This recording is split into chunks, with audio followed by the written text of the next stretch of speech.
On December 11th, 2025, the Tennessee Valley Civil War Roundtable held our first ever Christmas party and open house.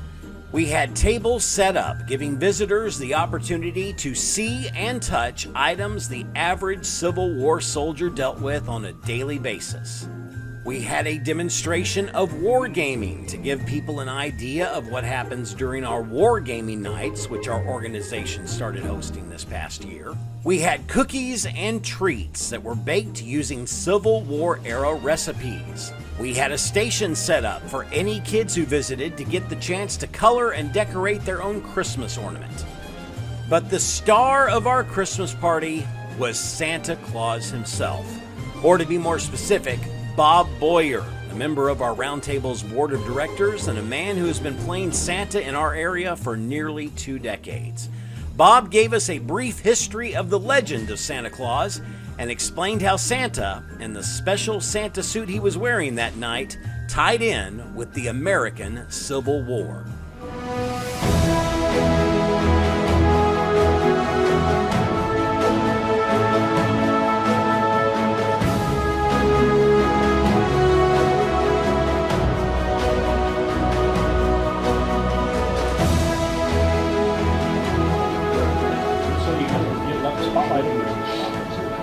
Okay, I've got the honor, and I think this is truly an honor, to introduce our special guest for the evening, Bob Boyer. You may recognize him from Ghost Town, or Ghost Tours of Huntsville, which is an organization owned by Jackie and Robert Reeves, who are members. Maybe you will remember him from local radio or TV. He also has a fabulous display of lights at his home. Okay. It's kind of where all this came from. During both Halloween and Christmas. Do you have time to do anything else? No. It's amazing I was able to be here tonight. You can find him on Facebook if you need a reenactor. Are you a reenactor? Amazingly, no. I just reenact, Kris Kringle. Yeah, Santa reenactor. There we go. All right, and he's going to talk to us a little bit about Santa Claus, the uniform he's wearing, maybe some history. He knows a lot more than he's going to say from up here. So please don't hesitate afterwards to ask him questions. And y'all come on over this way because there's pictures and things. That's it.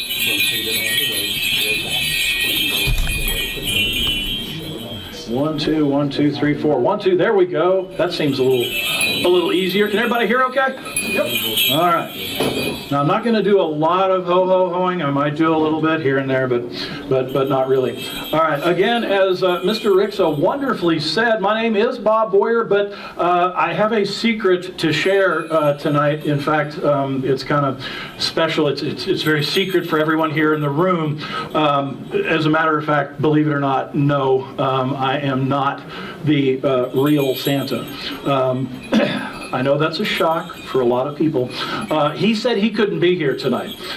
So in his stead, I don't know if y'all know this or not, it's a big secret again.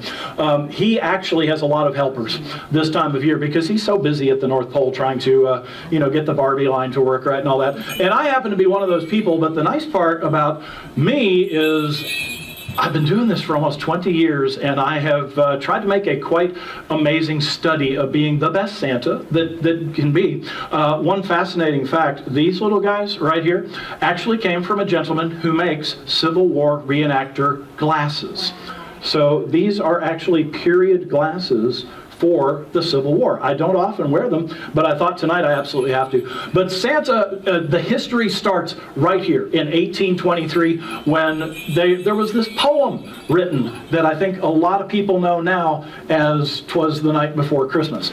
And it really, we owe it all to this guy. A quiz tonight. I will give candy canes to anybody who can name the author of this one. Okay, it's not really difficult. It's Clement Clark Moore. A lot of people list him as Clement Seymour.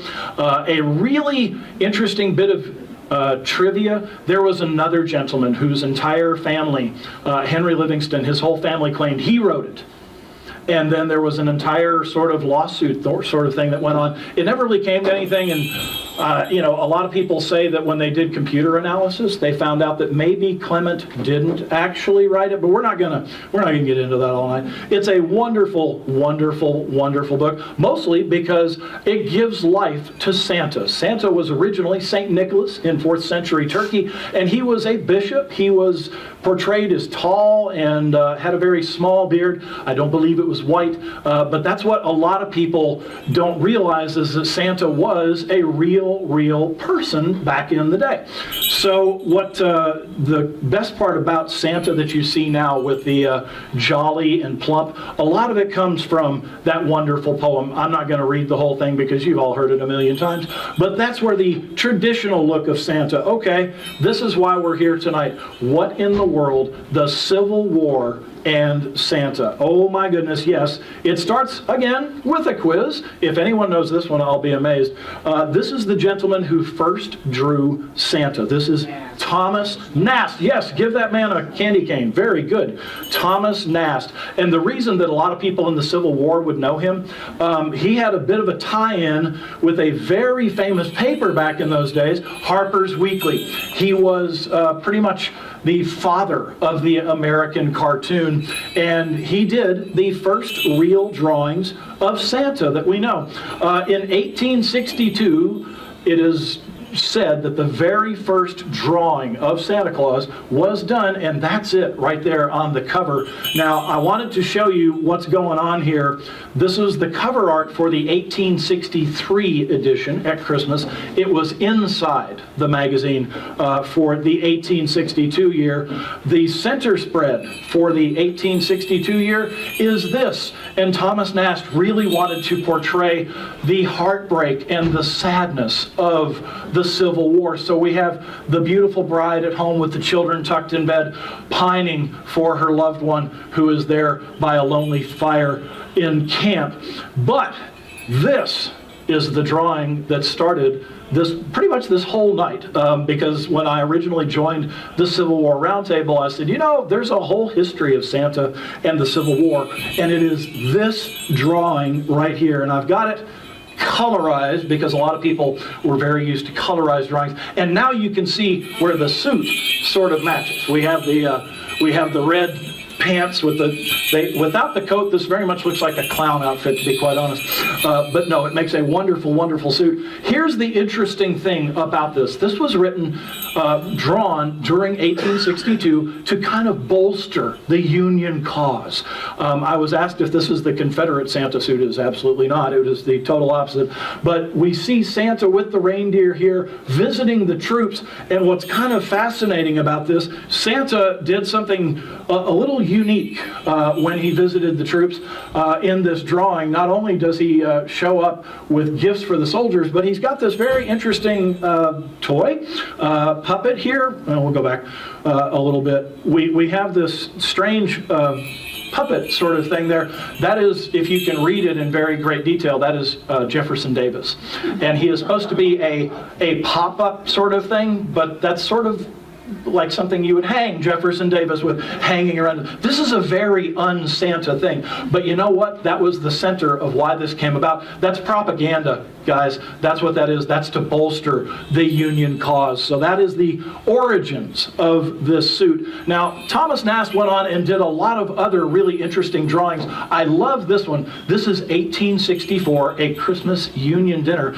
And the people at the door that Abe is welcoming in, that would be Jeff Davis, and that would be Bobby Lee. They are going to come and have dinner. This was a proposal of let's get this over with and let's all come to the table with Abe. Again, very political cartooning. Now, this is 1865, and guess what happened in 1865? People are much happier this time because the war is over. So we've got the little lady with her doll. We've got a young soldier blowing a bugle, Santa, right in the middle of it. And again, to be political, Thomas Nast decided, oh, let's include this at the bottom. This is strange. This is Ulysses, the giant slayer. And yes, those are the heads. He has brought the cut off heads of all the generals from the war. Again, Thomas Nast really sort of in the war, I think, missed the point of what was going on with Santa. But he went on to kind of define Santa in a really amazing way. This is 1866, and I want to show you some details in this. This is Santa Claus and his works, and my favorite part up in the right, that is the account book record of behavior. We now call that the naughty and nice list, but I like that it was the account book record of behavior. And we have Santa working at the workshop. And on this side, I love this. Before, now everybody portrays Santa as having all these TV screens to watch all the children. Here he has a telescope. He is on the lookout for good children. So amazing definition of Santa. And this, I'm sure everyone has seen this portrayal of Santa. The full color version, we've got that incredibly long pipe that would be very difficult to bring down a chimney. But we've definitely added some girth to Santa's frame here in this. But that is probably how it is defined. And Thomas went on to draw for Harper's Weekly until about 1886. Now, I wanted to kind of end this with a very special part. Does everybody know who this person is? It kind of gave it away. This is Virginia O'Hanlon. If you knew her last name, I'm very impressed.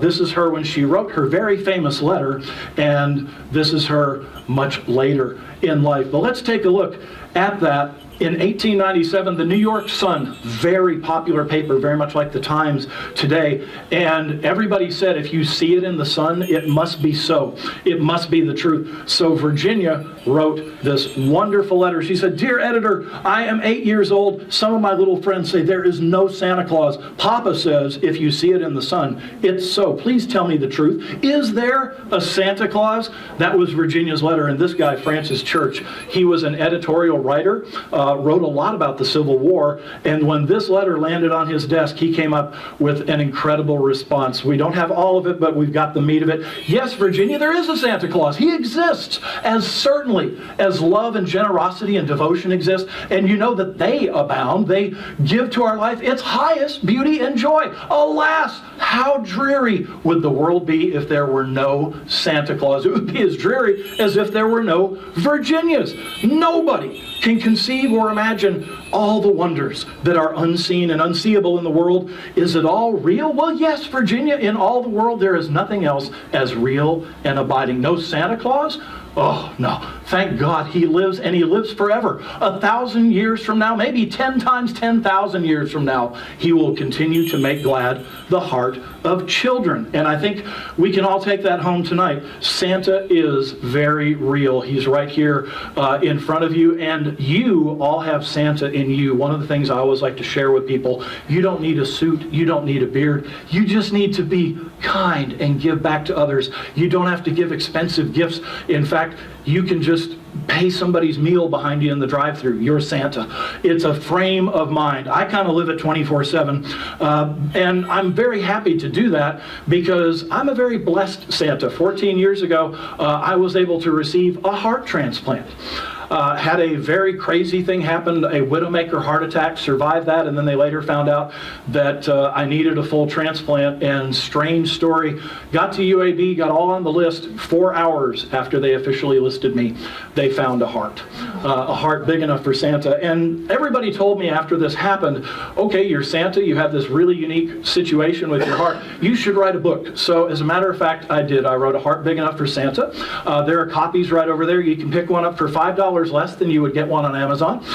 Santa will personally sign them and assure that you are on the nice list for the rest of your life. After that book came out, I was told, oh, there's so much cute Santa stuff in there. It kind of talks about the heart transplant with Santa. The second one, Whispers and Whiskers, is all Santa. Trust me, over 18 years, I have seen some of the most beautiful and strange and sometimes naughty things in my travels, and they are all included in this book. They make a wonderful, wonderful gift. If you would like to see a more extensive extended presentation of this. I didn't want to take up a lot of time tonight. I will be, as a matter of fact, at the Sheffield Library on Monday at 2 o'clock, and there is almost a 30-minute version of this that goes way back to St. Nicholas, and there's some really cute commercials that I bet you've never seen that involve Santa, and we'll be doing that over in Sheffield, so I would love to have you come over and join me for that. But again, thank you all for coming out tonight. I will be over here for photographs, sign some books if you would like, but mostly just be wary. I may be hovering over the cookies because I tried some of the gingerbread stars. Oh my stars, wow. Oh my garland, so good. So if you have any questions about Santa, pretty much anything, I would love to answer them if I can, and I'll bet I can because, again, I've made a life study of it for this point. But thank you again for coming out tonight, everybody. Merry Christmas and ho, ho, ho. Thank you.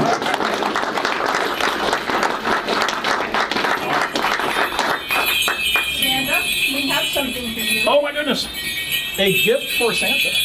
Oh, look at this. This is a special edition from David Acosta, who's standing back there quietly and humbly, and he made this for you. Oh, and I love, y'all, there are red and white stripes on the hat. This is the cutest, and it's a red vest and a white jersey. Oh my goodness. So we appreciate so much that you were here and that you did this for us. That is so cool.